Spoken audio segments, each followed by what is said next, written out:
hindi tayo excuse sa mga problema, sa mga pagsubok. Like, we are not really lying on the bed of roses. So, meron tayong talagang battle or pagsubok na may encounter no, sa ating paglalakad sa ating Panginoon. So, bilang disipulo ni Kristo, tayo ay nahaharap sa isang uri ng digmaan. Ito ay ang digmaang espiritual na kung saan ang ating kalaban ay hindi mortal na tao, kundi isang hukbo ng espiritual ng kadiliman o ng kasapaan sa tahimpapawid. But God has provided us a way no, to win them, to defeat them, and that is through seeking His Word and to be equipped by the Word of God. Si Apostle Paul he compared us to a soldier or Roman soldier na laging handa sa pakikipagdigma or may suot-suot na kind of armor bilang kanilang proteksyon at saka sandata sa pakikipagdigma. So, ganon din sa ating buhay Kristiyano. Kailangan natin suot-suot lagi ang ating spiritual armor of God upang sa ganon sa lahat ng labanan sa buhay, atin po itong mapagtagumpayan. In Ephesians 6 verse 10 to 20, it says that God wants us to stand against Satan in all his scheme and spiritual warfare. He wants us to withstand in the evil day and to conquer them finally and to remain standing until the battle is over.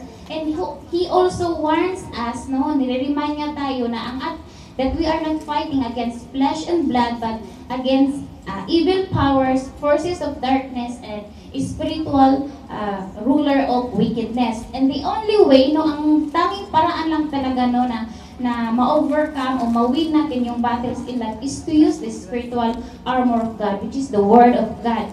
So, which I'm going to explain to you, each of the characteristics sa armor. So, first is the helmet of salvation. Ito po ay isusuot sa ating ulo. Ito. Bakit ito isuot? Ano bang nandito sa ating ulo? Bilang proteksyon ng ating mind. Yes. Because our mind is para mawalang antok ninyo, gawin nyo ng akong clown. So, because our mind is one of the entry point ng kalaban, So, hindi man nila nakikita yung isip or nababasa yung isip natin, but they can nai-interpret nila through our actions, Kung open yung mind natin sa kanila, so madali nila tayong madideceive. So, for us na maprotektahan yung mind natin sa kalaban na hindi sila makapag-inject ng poison of doubt, so we need to wear the helmet of salvation because Satan wants us to have doubts about our God, about Jesus, and about our salvation. So, diba, when we receive Jesus Christ as our Lord and Savior, we are already saved. Walang makakanakaw ng salvation kasi pinanghahawakan natin yan. So, we need to fill our mind by the words of God so that we will have no room for Satan's lies. So there are 3 reminders for us in the helmet of salvation. First is, we remind us to be thank God because we are His children. And the one who is with us is greater than the one who is in the world. So, sino yung nandito sa puso natin, sa buhay natin? Di ba? Si Kristo. And then, when we, in John 1 verse 12, it says that, yet we receive and believe in Him shall have the right to become the children of God. And the next is, praise God that we receive inherit the eternal life because when we receive Jesus Christ as our Lord and Savior, we have the privilege to inherit the eternal life. And the last one is claim the mind of Christ. Paano? So, through fill our minds by His Word. So, in 1 Corinthians 2:16, it says that, for who has known the mind of the Lord that He may instruct him? But we have the mind of Christ. And 2 Corinthians 10 verse 3 to 5, it says that, for though we live in the world, we do not wage war as the world does. The weapon we fight with are not the weapon of the world. On the contrary, they have divine power to demolish the stronghold. We demolish arguments and every pretension itself that's set up against the knowledge of God and take up every thought to make obedience to Christ. So next is the breastplate of righteousness.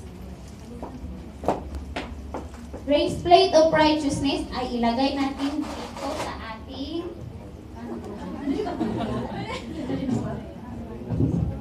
ayan. Ilagay natin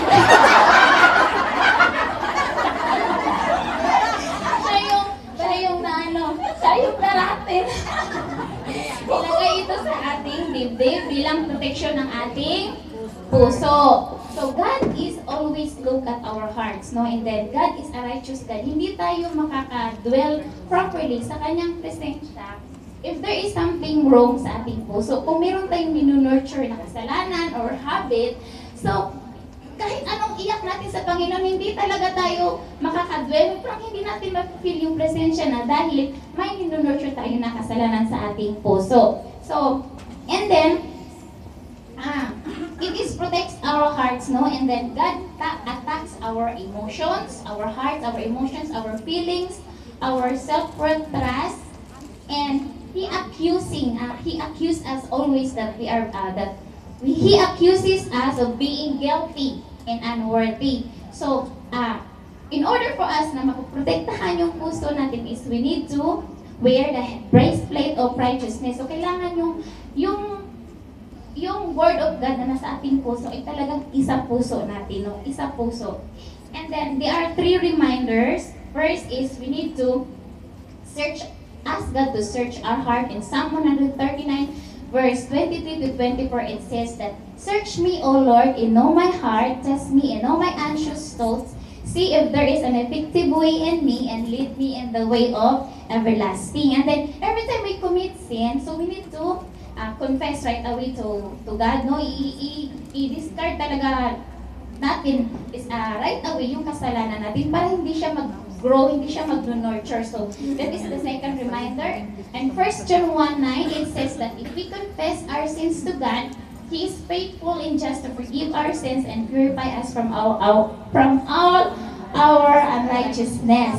And then the last one is claim the righteousness of Christ's righteousness. So, paano ba natin i-claim yung Christ's righteousness? Simple lang, tanggapin si Jesus, no? Ipamuhay natin si Jesus sa ating buhay. So, because,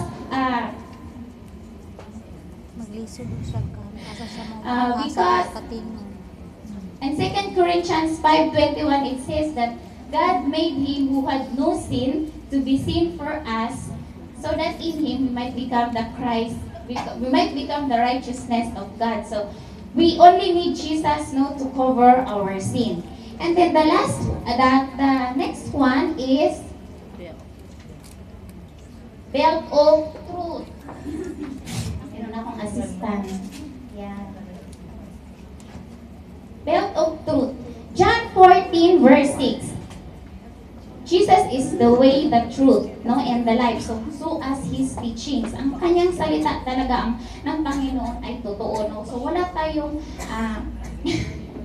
wala tayong ibang panghahawakan kundi ang kanyang salita lamang. So we need to stand on the truth.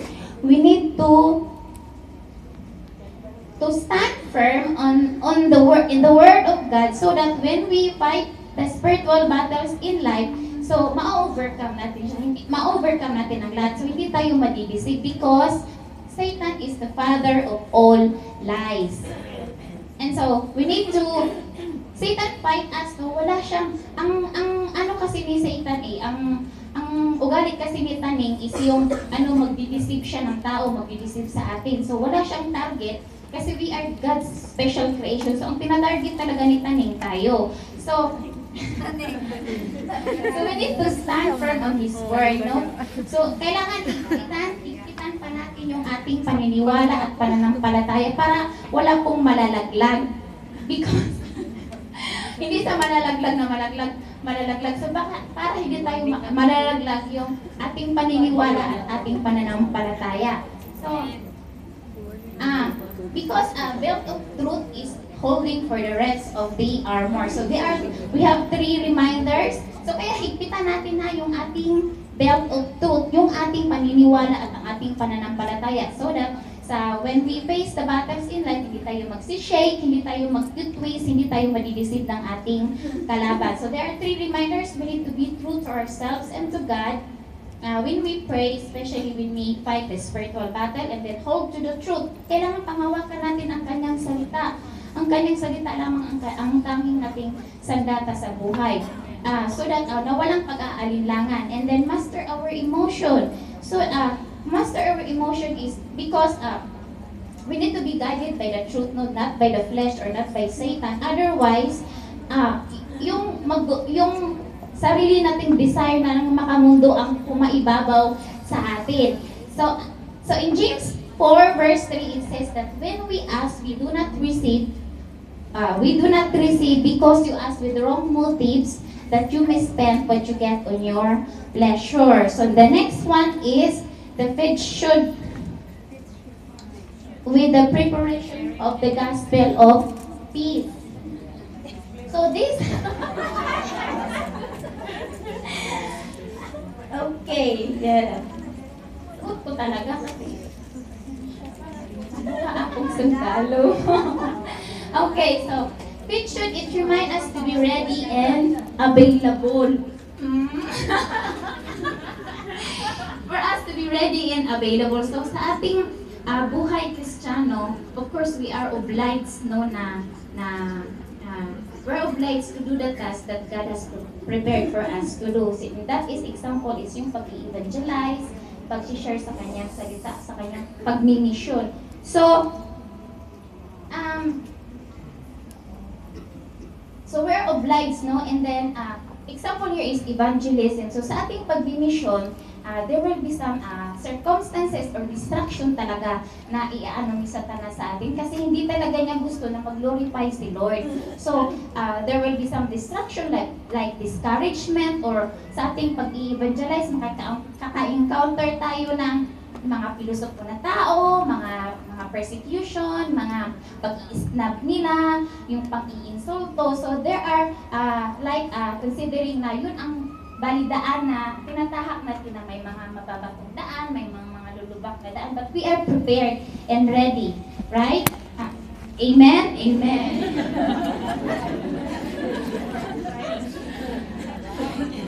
So, of course, by the help of God, no, His Word, no, ma-overcome natin ang lahat. So, there are 3 reminders. We must be prepared, so to face the battle.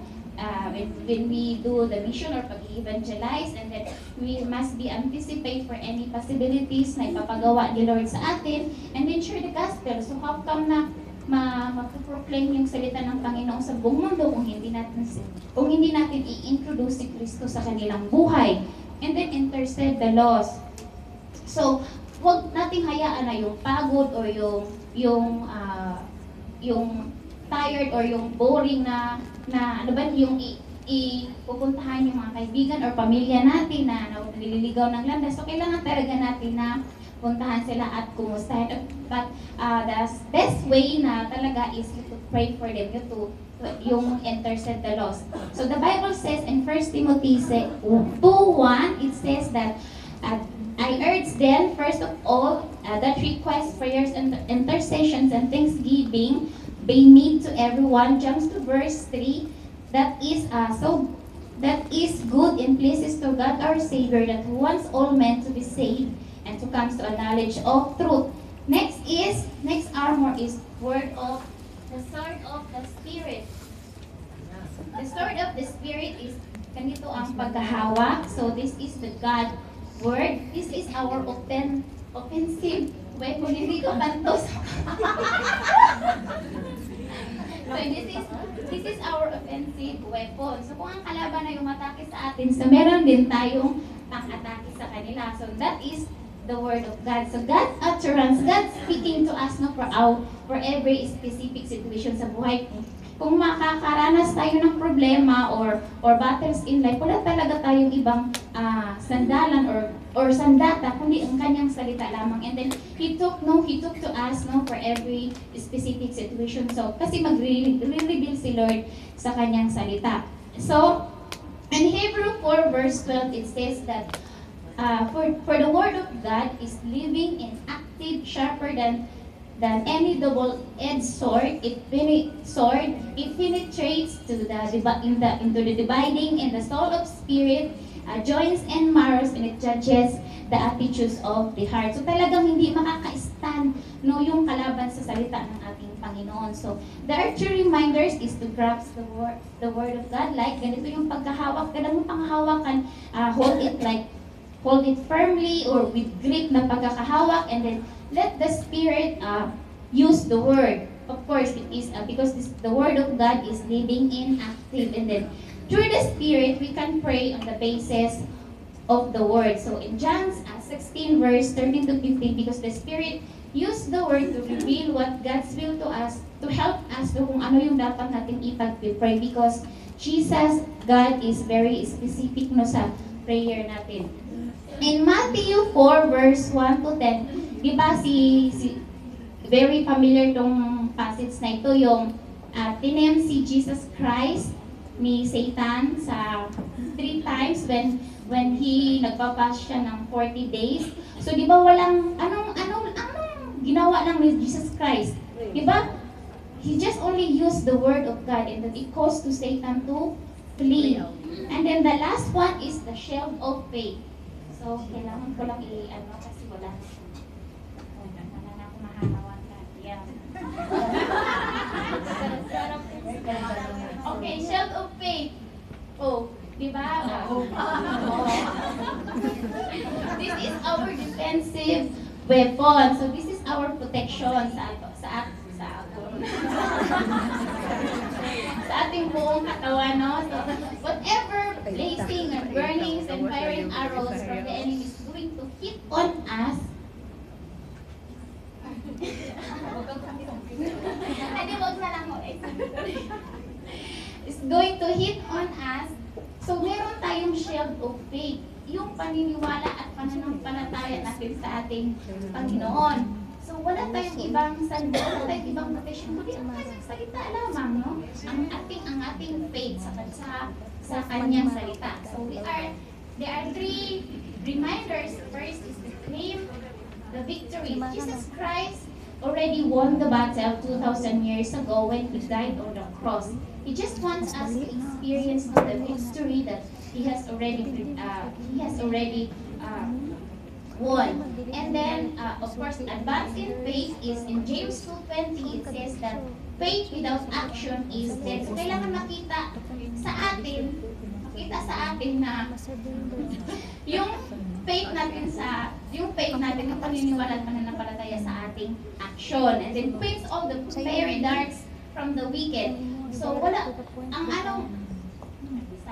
so we need to get rooted, no, to our faith, para whatever despair or discouragement or lies or doubts na ni-strike ni kalaban sa atin, masakit sa atin, hindi yan makaka-penetrate sa buhay natin because we are shielded by His word. So ito na po ang armor, spiritual armor of God, no? Just only symbolically referring, and then so sa buhay na ito, sa mundong ito, while we are still in this world, so hindi talaga maiiwasan, no? Hindi tayo excuse sa mga problema, sa mga pagsubok, pero wala tayong ibang matatakbuhan kundi ang ating Panginoon lamang, at wala tayong ibang sandata kundi ang kanyang salita. So we need to wear the spiritual armor of God upang lahat ng ito ay ating pong mapagtagumpayan na mapaglabanan. Kaya ang kanyang salita ay dapat isa isip, isa puso, panghahawakan, panghahawakan, ihahayag, gawing sandata at gawin nating proteksyon. Amen.